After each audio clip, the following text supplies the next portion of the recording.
The Cavalcade of America, sponsored by the DuPont Company, makers of better things for better living through chemistry. Starring Edward Arnold.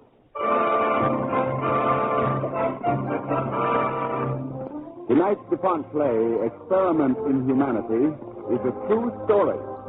And here's our star, Edward Arnold.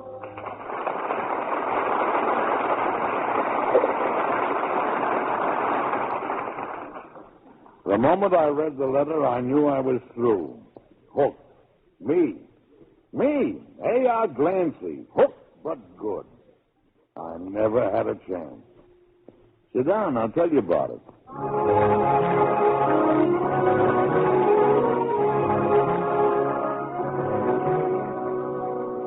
Ever hear of a town in our country called Duluth, Georgia?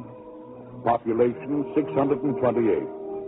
Well, Dick and Nora Hull, my son-in-law and daughter, have a place down there, and it was on Dick's farm that it all began some years ago on a Sunday morning before Christmas. One of the milkers came to the house. Please, ma'am, could I talk to the boss? He'll be down in a minute, Henry. Have a chair. Thank you, ma'am. I understand. I couldn't guess. Aren't you feeling well, Henry? Me? I'm fine. You look pale. Could I bring you a glass of water? No, thank you, ma'am. Don't you disturb yourself, none on my account. There's something wrong. You're in trouble. Yes, ma'am. I'll call my husband right away. Oh, don't rush him, Miss Hall. Nothing we can do about it now. Sit down, Henry. Thank you, ma'am. You see, it's my boy, Olin, ma'am. On Wednesday, he commenced to look puny. I was aiming to take him to the doctor. Didn't get around to it, though. I just didn't get around to it. During the night, ma'am, last night, my little boy, Olin, he died.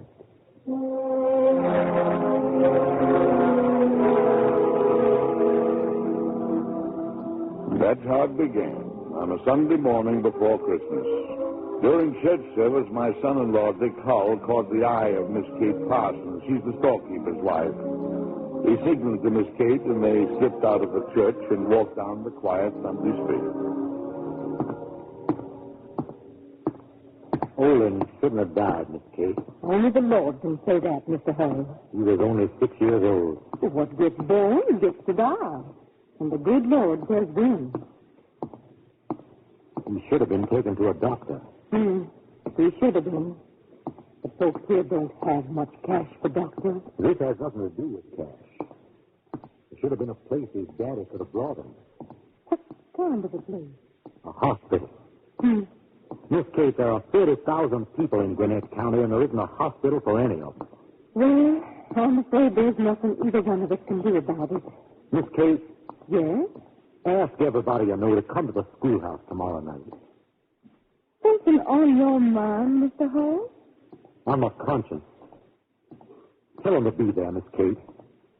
As many people as you can tell.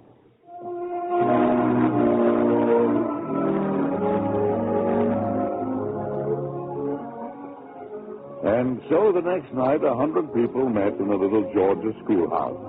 Dick didn't push or press or force anything. He just spoke about little Olin Burnett, why he died, how he probably wouldn't have died had there been a hospital or a clinic in Duluth. Well, that's all I have to say, folks. We need a place where a mother can come to have a baby. A place where a father can bring his sick child. We need a lot of things. A lot of things can wait.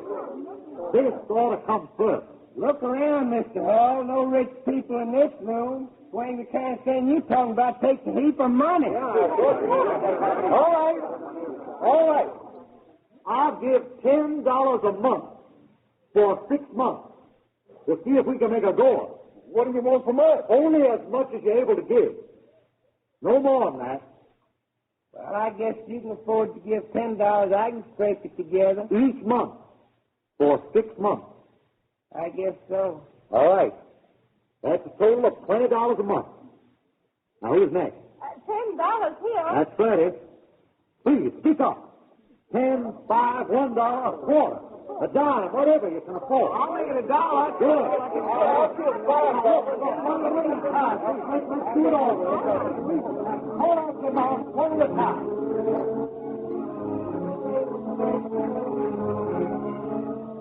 The total amount came to $80 in cash and promises of $450 a month. That's when my daughter Nora took it into her head to write me a letter. Now, I want to make something clear. Nobody in his right mind ever went around claiming A.R. Glancy as a soft touch. I began as a hard rock miner, and I made my way by myself. I worked hard, and I'm glad I did. And now, this letter from Nora. There was no doubt about it. She was putting the bite on her old man. Huh. Even though it was Christmas, someone had to remind her that my name was A.R. Glancy, not A.R. Santa Claus. So I wrote a letter. Darling. I'm just answering this letter from your daughter. Nora is your daughter, too. And she does write a beautiful letter, doesn't she? Beautiful, my eye. Let me see what you've written. No. I'm turning it down now. Mr. Glancy, you're a fraud. Don't pull it away. Oh, Dear Nora. Why don't you... Oh. Dear Nora, your mother and I were deeply touched by the story of what your little town is trying to do. Well, that doesn't mean a thing. Just words. We are sending $500 now to help get things started.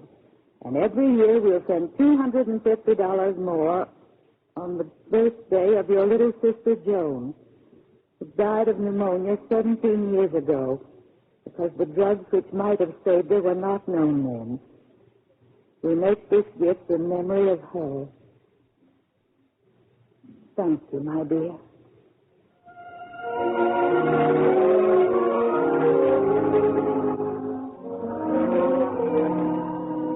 So I mailed the letter.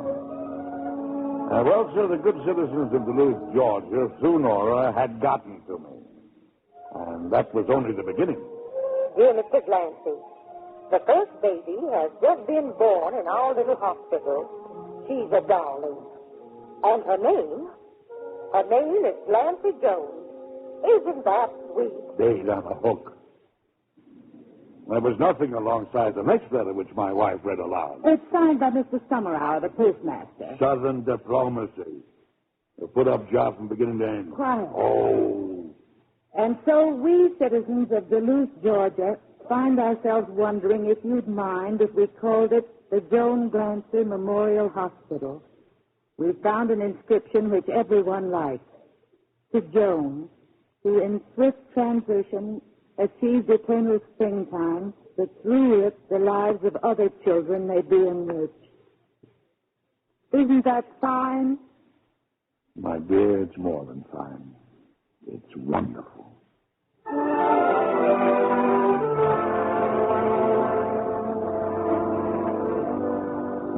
I was a little impatient to see that hospital named in memory of my daughter Joan, but a war was on. Because I had some experience in the automotive industry, the government sent me to England to work on Britain's tank building program. When I returned, I was tucked into a brigadier general's uniform and shipped to Detroit to take charge of our own tank and combat vehicle production. It was a long time before I could get down to Georgia. The hospital wasn't much to see, although my daughter pretended that it was. There it is, Father. There is what? The Joan Glancy Memorial Hospital. Where? Well, right there, don't you see it? I see a tired old frame house. Well, it's got 4 rooms. Congratulations. How many beds does it have? Those lovely flower beds. The women of the town set those in. No, not flower beds. Hospital beds. How many, Nora? Oh, look at the good paint job it has. The men did that. Nora, how many beds does the hospital have? 2. 2 wards? 2 beds, Father. For 30,000 people? That's 2 hospital beds more than they ever had. Oh, I appreciate that. Your mother and I love it, darling, but it isn't good enough. Why, Father? Because it doesn't look like a New York medical center? It's got a heart. It's our hospital. For rich, for poor, for black, for white. For those who can pay with money and those who can only pay with a basket of eggs and those who can pay nothing. No one's ever been turned away, Father. That's fine, Nora, but it still isn't good enough. The people here are doing the best they can. They can't do any more than that.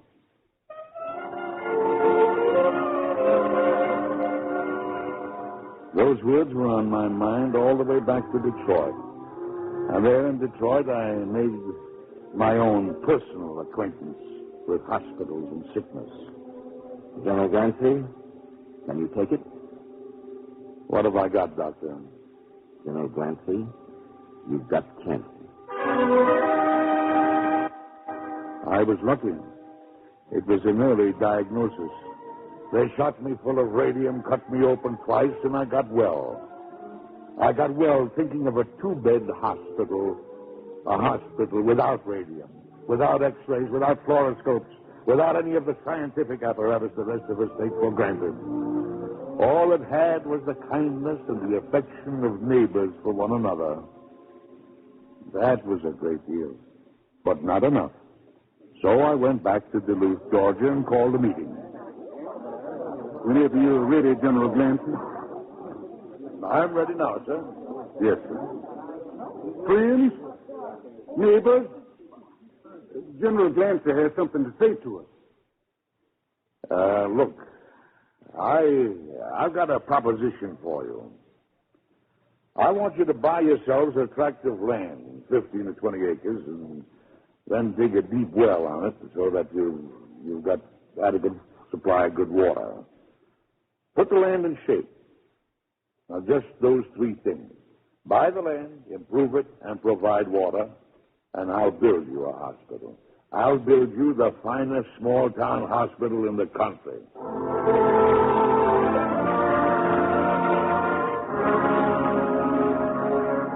Well, it didn't take long for the people of Duluth to collect enough money to buy 24 acres. But digging the well and filling in the big ditches, plowing, harrowing, that was something else. The trouble was that they weren't up to the job, and I made it a point to tell them so. I guess I was a little rough. At least my daughter thought so. You're sure winning friends and influencing people around here. But I have to get things done. Oh, of course. And you are, too. They come in friendly and walk out fighting you. Nora, Samuel Johnson once said that every man has the right to utter what he thinks is truth, and every other man has the right to knock him down for it. But they're my neighbors. For the sake of your children, I think you ought to move. Doesn't it make you feel rotten to know that right at this moment people are saying General Glancy is Careful. It's an intolerant Correct. man. I'm intolerant of people who haven't enough initiative to find a mule and a drag pan to level off a piece of lawn. You can tell them from me that I'm going back to Detroit. You wouldn't dare. Wouldn't I, though? You just watch me.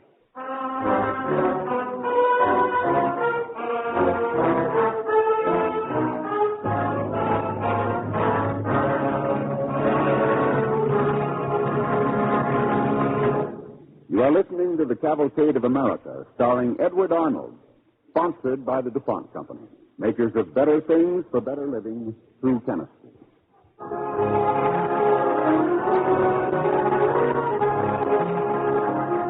We continue our DuPont play, starring Edward Arnold as A.R. Glancy.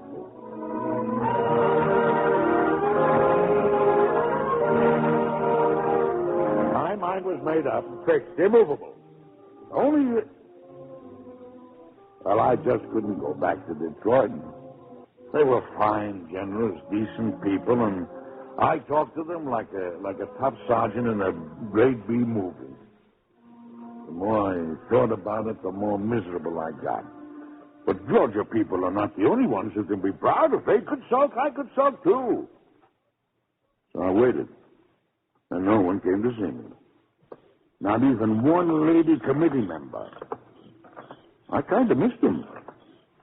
What are you fidgeting about? Who's fidgeting? You are. Oh, I guess it's all that honeysuckle and magnolia fouling up the air. Somebody shut those crickets up. They make me nervous. A.R. Glancy, the only thing that makes you nervous is A.R. Glancy. I was in town today. Well, I'm not interested. Did you talk to anybody? Yes, but you're not interested. Well, you can say that again. You didn't happen to run into Frank Madison or Minor Corley or Guy Findlay, did you? I did. What are you fidgeting about? Oh, they're my fidget. I'll fidget if I want to. Guy Findlay say anything? Why, he mentioned that... Did you hear anything? No, nothing. What did he say? Nothing. Oh, sure, I heard singing. He did say something. You just said so. What was it? Of course, that is singing. And it's coming this way.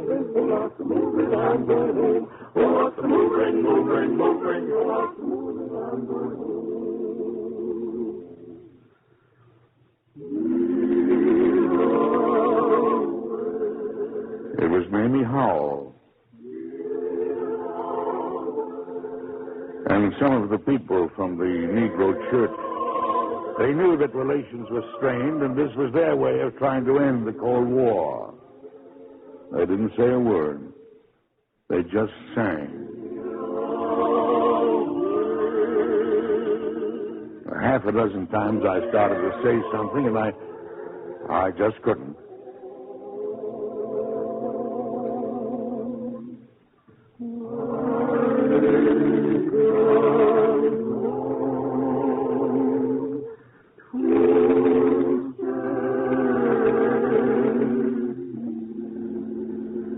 Finally, Mamie Howell spoke.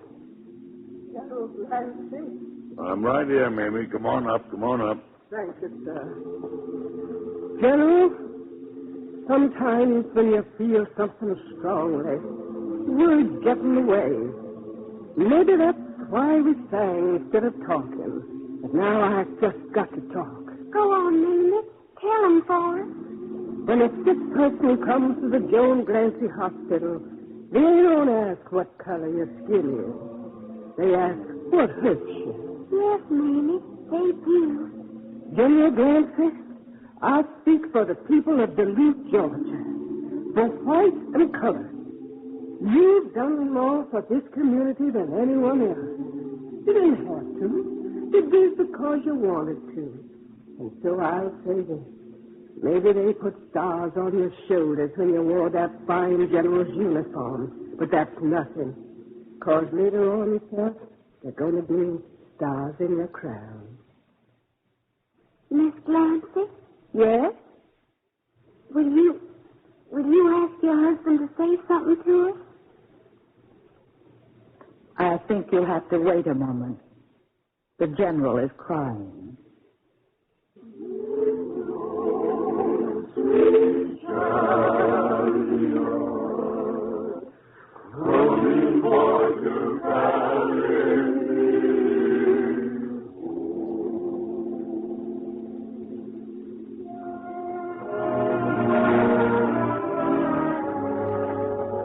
No one had to say a word. But the ditches were filled and the grounds were planted with grass and dogwood trees, and I built the people of Duluth, Georgia, a hospital. An air-conditioned hospital of brick and glass and steel. It had an operating room and a dental office and a doctor's house and a nurse's home. It had every gadget in the world to make the birth of a child a little easier and a lot safer. There wasn't just one nurse now, no. There were 11 nurses on the payroll. Half the doctors in the county brought their patients in. It was wonderful. Yes, it was wonderful. But the operating deficit was $4,000 a month. And I just had to tell the boys I was running out of money. You mean, sir, that the hospital can't go on? Oh, nothing of the sort. If you haven't got any money? I got a plan. Now, what kind of a plan? Goodness knows what. If you don't know, who should? The Goodness Knows What Corporation is the name of the plan. I beg your pardon? And what's more, it might work. So listen, I've been playing with an idea. Suppose we organized a factory to support the hospital. What kind of a factory? Goodness knows what. For instance, automobiles need seat covers. Good. We'll organize an automobile seat cover factory. Well, it's a lot easier to say than to do. Yeah, what do we do for skilled labor? Well, the Goodness Knows What Corporation will train them. How? Through a training school. Wait a minute, Mr. Glancy. What training school? Oh, the training school we'll organize. We'll find teachers. As soon as our people learn the ropes, they're on their own. How does that sound? Sounds good. I'm for it. You got my vote. No, wait a moment. Not so fast. That factory isn't going to pay 40 cents an hour wages. Isn't it? No, sir. It's going to pay as close to $1 an hour as it can. Mr. Glancy, that's pretty high. Well, the American standard of living is high. Now, look, I don't want anyone going around saying that a so-and-so from the Detroit came down here and ruined us. Well, no one's going to go around saying anything like that. We'll go along. And what's more, I don't want to have to import foremen and supervisors from Atlanta. But that's the rub. We need local talent, and there isn't any. I don't know a soul in town who can run an industrial plant. General, if you don't mind me saying so, you're talking through your hat. Oh, am I? And every time a young fellow has any ability, off he chases to the city. $210,000 hospital. It wasn't a roaring success from the start, not by a long shot. But before our first factory began to break even, another $100,000 went down the drain. But now the factories of the goodness knows what corporation are making money. Money that maintains and enlarges the services of the Joan Glancy Memorial Hospital. These days, Mac Pittard and I get propositions from all kinds of manufacturers. General, I like what you're doing. It appeals to me. Oh, does it, sir? It does. Now, I've got a factory in New York. It could stand a branch factory right here in Duluth. Look, we don't want any favors. No favor, General. This is business. I've been through your factory. I like the way they run. Let me think it over.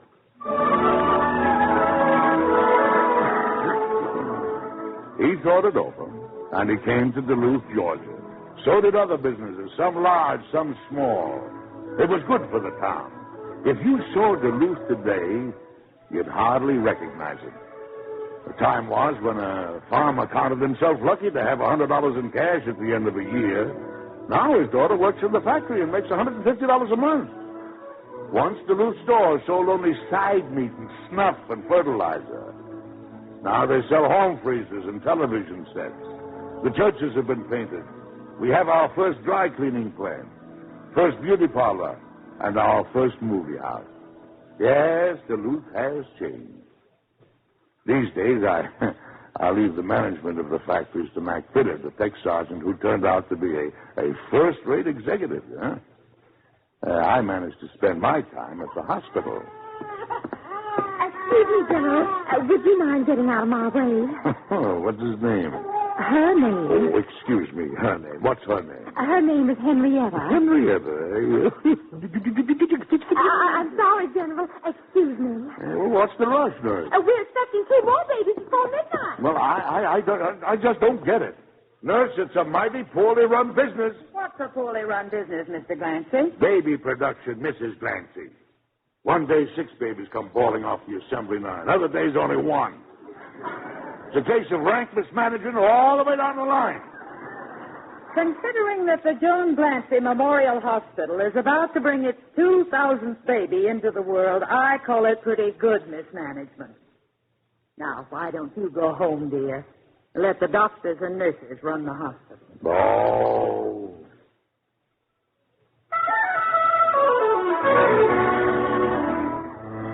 Every year now, on Joan's birthday, we have a party for all the babies born in Joan's hospital.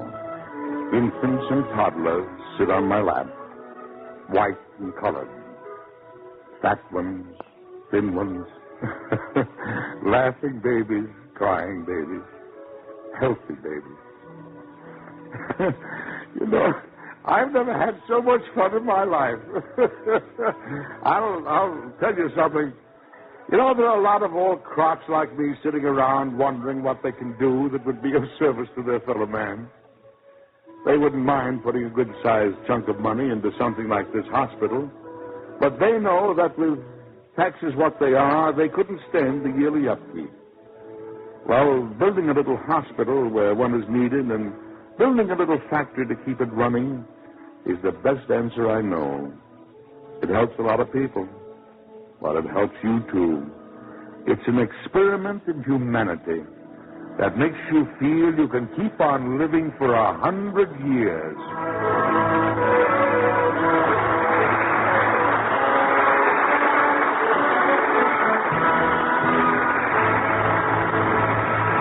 Our thanks to you, Edward Arnold, and our Cavalcade players for tonight's true story, Experiment in Humanity.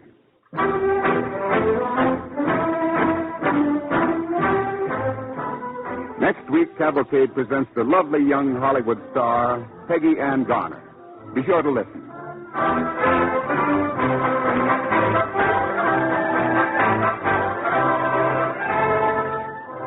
Tonight's DuPont play was written by Morton Wishengrad and was based on an article which appeared in the Saturday Evening Post written by Harold Martin. Music for the DuPont Cavalcade was composed by Arden Cornwell and conducted by Donald Voorhees. The program was directed by John Zoller.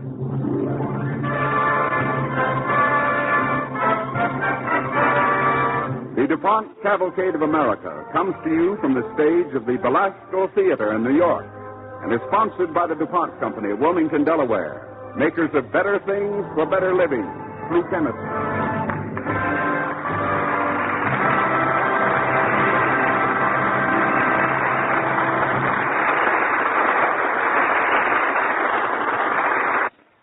Don't forget Starlight Concert tonight on NBC.